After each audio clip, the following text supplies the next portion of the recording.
بادشاہ نے کہا کہ میں نے خواب دیکھا ہے، دیکھتا کیا ہوں کہ 7 موٹی گائیں ہیں جن کو 7 دبلی گائیں کھا رہی ہیں، اور 7 خوشے سبز ہیں اور 7 خشک۔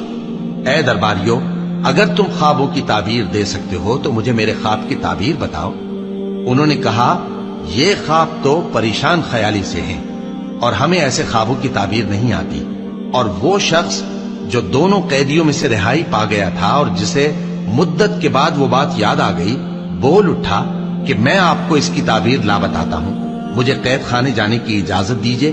غرض وہ یوسف کے پاس آیا اور کہنے لگا، یوسف، اے بڑے سچے یوسف، ہمیں اس خواب کی تعبیر بتائیے کہ 7 موٹی گایوں کو 7 دبلی گائیں کھا رہی ہیں، اور 7 خوشے سبز ہیں اور 7 سوکھے، تاکہ میں لوگوں کے پاس واپس جا کر تعبیر بتاؤں۔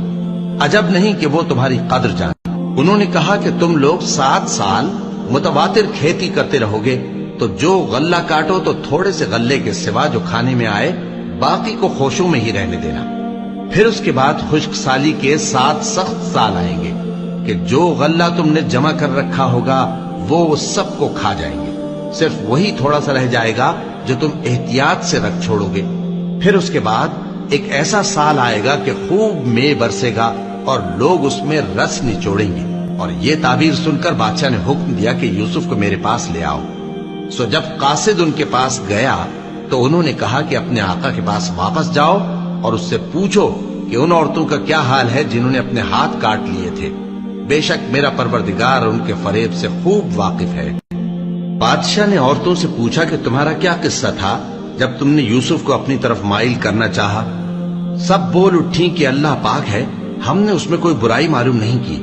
عزیز کی بیوی نے کہا، اب سچی بات تو ظاہر ہو ہی گئی ہے، اصل یہ ہے کہ میں نے اس کو اپنی طرف مائل کرنا چاہا تھا اور وہ بے شک سچا ہے۔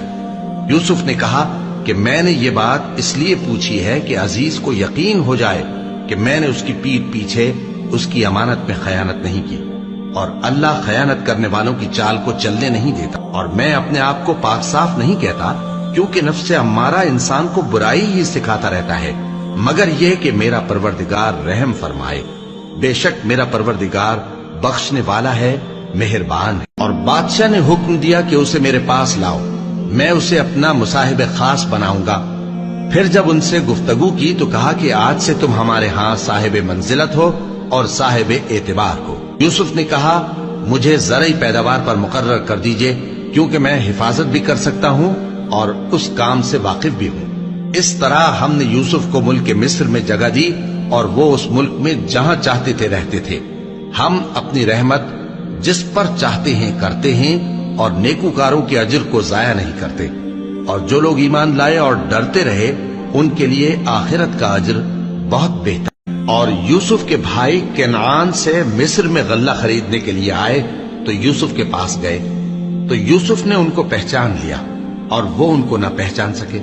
اور جب یوسف نے ان کے لیے ان کا سامان تیار کر دیا تو کہا کہ پھر آنا تو جو باپ کی طرف سے تمہارا ایک اور بھائی ہے اسے بھی میرے پاس لیتے آنا۔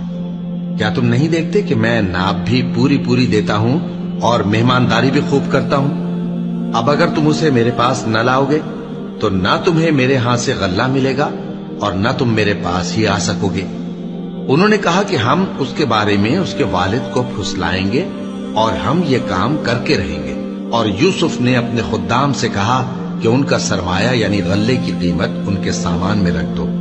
عجب نہیں کہ جب یہ اپنے اہل و عیال میں جائیں تو اسے پہچان لیں، اور عجب نہیں کہ یہ پھر یہاں آئے۔